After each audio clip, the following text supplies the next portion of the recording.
On nous avait fortement déconseillé de nous rendre à Gulu, au nord-est de l'Ouganda, où sévit l'un des groupes armés les plus anciens et les plus féroces du monde, la LRA, la Lord Resistance Army.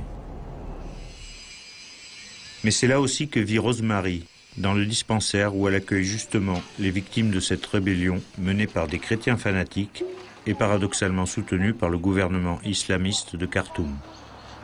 Mais ici, comme ailleurs, peu importe les idéologies, du moment qu'elles servent les intérêts des chefs et font fructifier le marché des armes.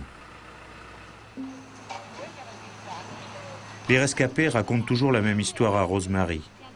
Un jour, les rebelles sont arrivés, ils ont tué, violé, pillé.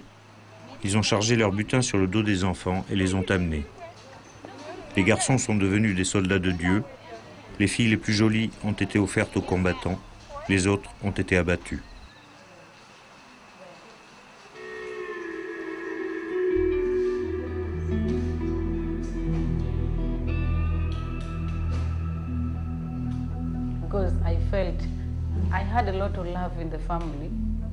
Parce que j'avais le sentiment que j'avais reçu beaucoup d'amour dans ma famille, de mes frères, de mes sœurs et de tous mes proches. Il me semblait que je devais à mon tour donner quelque chose aux autres. J'avais alors 15 ans et j'avais déjà décidé que je voulais quitter ma famille et devenir religieuse.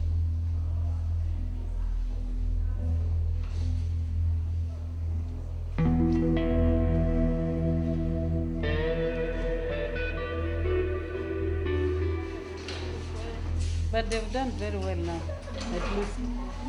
They're happy. Some of them are even refusing.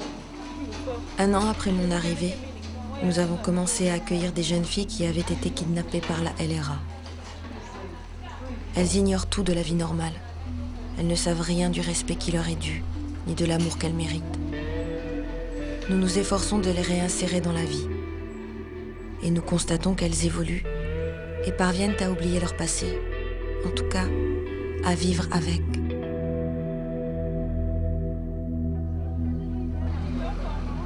Chaque soir, on accueille aussi des centaines d'enfants pour la nuit.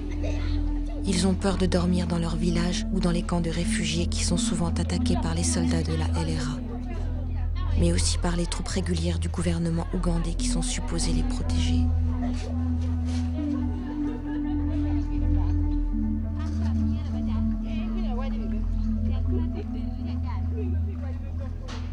Il y a peu d'organisations humanitaires dans le secteur.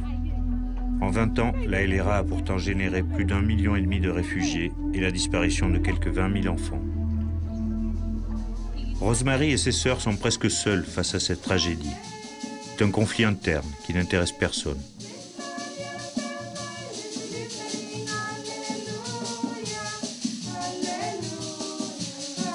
Depuis tant d'années, sans jamais baisser les bras devant le cynisme épouvantable des pouvoirs, sans céder à la peur et aux menaces, Rosemary s'applique à réparer des vies dévastées.